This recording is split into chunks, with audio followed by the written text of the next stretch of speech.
Time now to join Frank O'Callaghan for the next instalment of the series Dundalk's Radio and Television People. Part 17.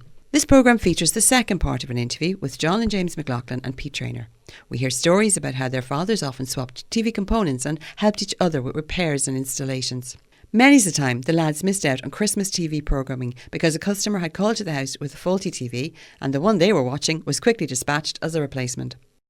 So let's just go back a minute here to talk about the arrival of the colour televisions. What difference did that make to the business and to everything that happened? It made a huge difference.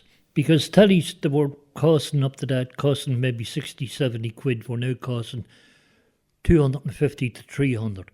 So, Back in the early 60s, well, the first colour telly that was in our house, as was in our kitchen, was put up for the World Cup in 1970, right? So that was the World Cup in Mexico. It was a big thing then. And there was a chap working for my father called Arthur McArdle.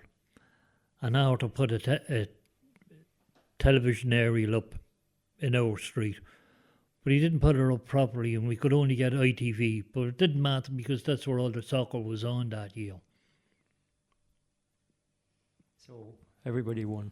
Everybody won. Except the losing team. There was another issue that came across there. We were talking about the contribution that you might have made as young guys. And you mentioned about the half day on a Thursday. Expand on that for me. Yeah, so there was a routine in Dundalk shut a half day on a Thursday. And that was, I don't know if that was originally Market Day or what the history of it was, but it still shut in the 70s and probably into the 80s on a Thursday afternoon. So my dad and a lot of the other traders would take that opportunity to go to Dublin and buy spare parts because you couldn't get them in Dundalk, obviously. So on a Thursday, and I remember as a young lad, if I was off school, getting into the van and you'd have to drive through Castlebellingham, Dunleer, Drogheda, Balbriggan, Swords, and then get to Santry. So I can't remember how long it took, but it took a long time. I can tell you we on with that. Myself and my father were headed off one day. I'm back in this was late enough, probably back about the mid-80s. And there's this old boy coming down the main street in Balbriggan, and he's on a crutch. Now, the traffic at that stage was completely solid. Nothing was coming north to south, and nothing was coming south to north. It was a total standstill. And I says to my father, look at your man over there, that's Frank Harrison. No, it's not Frank Harrison. I say, yeah, it is. Look at him. So I went up anyway, got out of the van. As I said, the traffic wasn't going anywhere. And here's Frank coming along on the stick. And I put my hand up to stop the traffic, which wasn't going anywhere anyway. And I said, come on, I'll leave you across the road. He told me about 20 jokes in about two minutes. You see that house over there, drumming in there with 5 necks. Can't get a dress to figure, but a knickers filler like a glove. Boom. He was the guy that said, he had the phrase. Do you remember what the phrase was? It's the way I tell him, wasn't it? That's the way I tell him, yeah. He lived in Balbriggan, didn't he, at one Yeah, stage? he was Lord Mayor of Balbriggan. Yeah. 2 ducks are coming over Belfast Harbour. First duck says quack, and the other duck says, I can't go any quacker for fuck's sake. But they give fellas a lift. Yeah, we often give Paddy Kavanagh a lift. Yeah. On the road, because he was thumbing the road the whole time. So if he was going up he might jump in into the car. He didn't like him much now, so he didn't. James, you mentioned about, maybe I'm going back over this, I'm not sure, about Christmas and how important the service that your dad and all the people who did it, how important that was to the customer base. So that was the busiest time of the year for him. And we'd feel it in the house. As children, we'd feel it because you wouldn't be there day or night. And it was because of the demand for the TV channels that he'd be gone. So everybody'd either be upgrading their aerials, fixing their TV, the whole lot. So one particular time, we were all getting ready for Christmas and we were settling down to watch the telly. And you're all young children. All young, yeah. And look, I grew up from, I remember 4 years of age, sitting on top of a TV in the front of the van, because there'd be no room anywhere else. So you'd be sitting on top of the telly on the front seat of the van, going down to town or whatever. But a knock had just come to the door, and there'd be somebody saying, my TV broke, I've it in the boot of the car. And my father would say, look, I look after that for you. And he'd take the TV in, and he'd come in, he'd lift the one that was sitting in front of us, and it'd be gone. And we'd have no TV then that evening. We'd be all sitting. Everybody used to say, you must have some TV in that house. The amount of TVs going in and out. We'd always the worst telly in the house. Yeah. It was the same with us all. Yeah. But that was a testament to how committed these guys were to customer service. You know, and the word customer service was probably never used back in those times, but it did exist, like, you know. And there was two stories I remember. There was a woman, she had a lot of children, and my father heard the TV was on the blink, and he went round and he changed out the TV for her, and she says, how much do I owe you? And he says, I'll get you again. And he never asked for it ever again. So there was a bit of, you know, Christian charity. Yeah, back then. And then another one, he was listening to the radio one day, and he heard a patient from the Lourdes complaining that the TV wasn't working. And I think it was Grand National Day. And he hopped in the van and went straight up to the ward with his tools and a soldering iron and fixed the telly. He did now. He did. So there was a lot of things, but we grew up with everything. So from a young age, I was on a ladder, afraid to go up on the roof. And I remember him saying to me, it's easy just to get up on the roof, go on up. And then when you're on the roof, so you couldn't get off the roof then. It was easier to get onto the roof than off the roof. What age were you then, James? I'd say it was about 8. You were putting up aerials, were you? So it was about 8, yeah. And you were helping to put up aerials. Yeah, and there's a famous story in our house. We were putting up an aerial. It was in my teens at this stage. It was around Mulholland Avenue, and it was probably on October day. It was probably a Saturday maybe, and it was blustery and it was raining and the whole lot. But we were up on the roof. I even remember who it was. It was wee Joe, the taxi driver's house, and there was no reception there either. Oh, it was a terrible place. He always gave out about it. But we were up on the roof, and I was with him, and I actually remember him. He told me to stand on this chimney stack and look straight into the air. And so when you do that, you get dizzy and you spin around. He says, "No, never do that ever again," he says.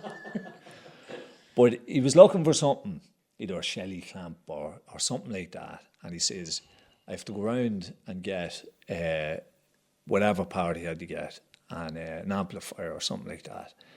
And he got down off the roof and he shouted up to me. He says, I'm going to take the ladder down because it's a bit windy. I don't want the ladder to fall down into the neighbour's garden. So he took it down. He was gone for about an hour and a half because he must have met somebody and he was talking away to them. Or he was fixing another television. And there was people that started getting concerned on the road because they were looking up, a young fella on the roof, no ladder, no anything, just sitting on the, shouting up to me, all right, and I'm shouting and saying, I'm fine, my father will be back now in a minute. Or tomorrow. He came back in the end. But sure, you couldn't give out. There was no giving Listen, am I out. right in thinking that he had, or maybe I'm off the wall here, but did he have a bad accident at one stage? He had a couple of bad accidents. Bad falls. So John witnessed one. You can probably tell that experience. He fell off in Ann Street. There was an old shop in Ann Street, a sweet shop, Johnny's. You might remember it. It was just maybe... Are you suggesting him more enough? Pardon? No, because I remember it too. It was a little sweet shop just round the corner from Grant's. And at the back of it, there's an old mill. It's still there, the remnants of it there. It'd be the back of Burnham Maguire's now. That was in Curtin Brewers. Yeah. So on the top of that mill, there was an aerial that was up very high. So we were down and he was fixing the aerial one day. But whatever happened, the aerial was live, and when he grabbed it, he got electrocuted. And he was getting electrocuted, and I was only young. I didn't know what to do, but I just by chance I pulled out the plug, and when I pulled the plug out, he fell. So he fell, I don't know what it was, 30 or 40 feet anyway, into a shed. Strangely enough, he dusted himself down, and he clambered himself out of the wreckage of the shed he went through, and he didn't even go to the hospital after. What I remember as well, you was telling me about it, was the coal shed was locked. So he had to climb out the roof. It was nearly like an image of a man on the roof where he had went through it. Straight through it. So so he didn't actually get hurt too badly that time, but he had a fall in Kells one time where he fell off the roof of the house and he broke his hip. Yeah, and his father's house, yeah. His pelvis. That's right. That's That right. was later in life, wasn't it? That wasn't. Early 1990s. Yeah. So I was a young lad. But here's another thing you're after thinking of me. I remember my mother telling me that my father went down into town to do a job and they took John. I don't think I was born at this time, John. And it was the time of the Dundalk bombing. And my mother heard the bomb go off. And she was worried because you were down to town on a job. So, because you could have been anywhere, you know. No communication. No mobile phone to say I'm all right. Yeah. Well, no phones anyway, because the phone system had all gone out of commission when the bomb went off in K Mulligan's at that time. So listen, before we wrap up, not that we are, if there's more to be said, but talk for a minute about your lovely experience or your lovely memory, or maybe on the other side of the coin, the difficult memory, you know. My youth went in on a job that Sean should have been at, and it was this old boy who had a mobile home out of Kilkerry. And he was talking away to me father, and I noticed something moving. There was a heap of shirts under the television, and there was something I thought was moving. And I nudged me over and he says, "There's a rat over there." Well, under the shirts.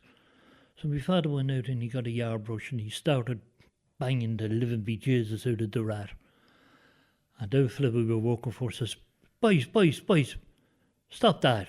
What's wrong?" "That's me wig." He lifted the thing and put it on his head. Jesus.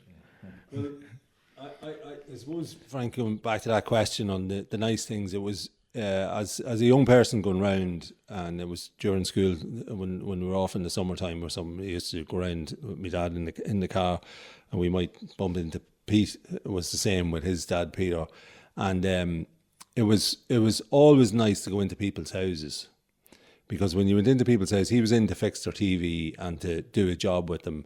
You were always really well treated coming into the house.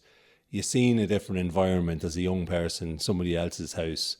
There was tea and biscuits laid on. There was always a bit of chat, and it was. And then, if the job was successful, which it was 9 times out of 10, you left that person happy with better reception or a fixed TV or something nice. So there was a really nice feeling about it. And the other thing about that these TV men had in common, they were all great characters, because they had the gift of the gab, and they had a talent for fixing TVs, but they also had a talent with people, and they listened to people. They heard their stories.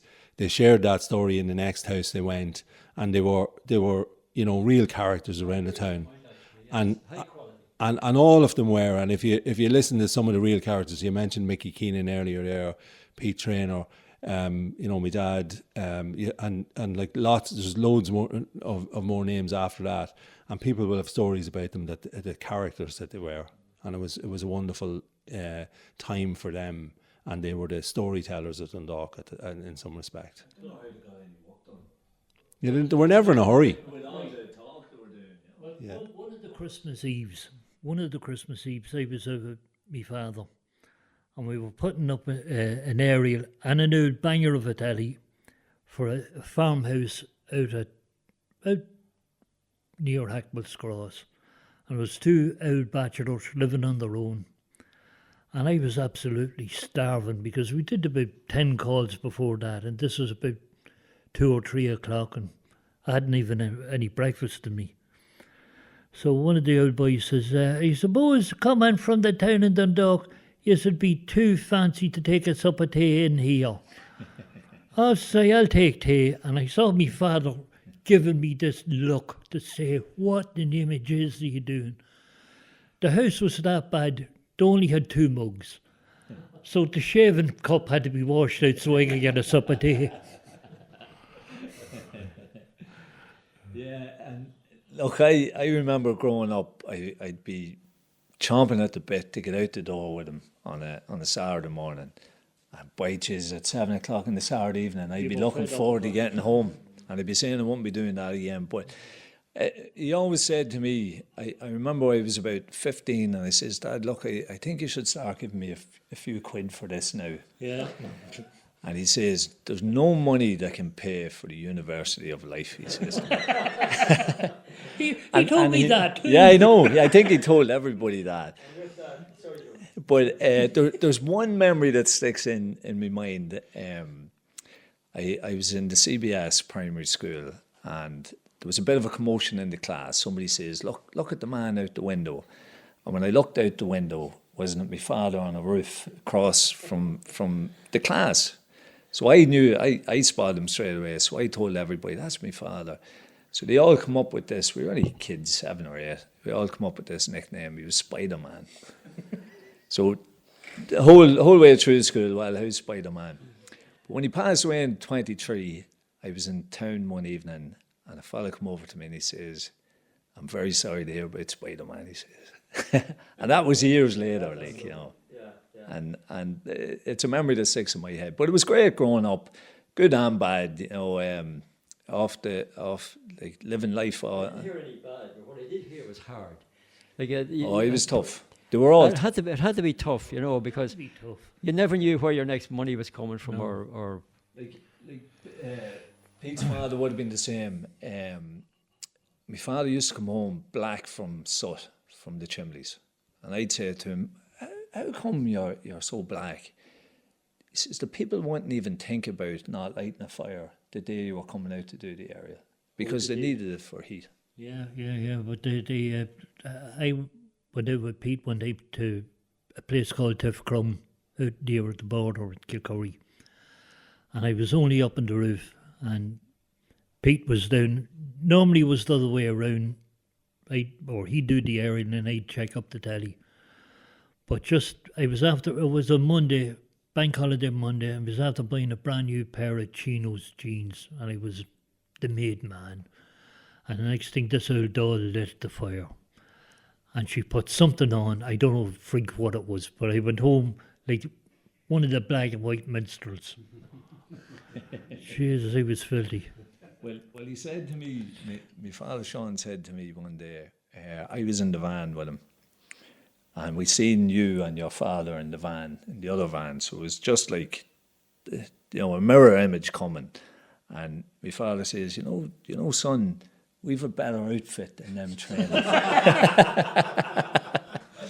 And I says, and why is that? And he says, well, you're a lot younger than young Pete, he says.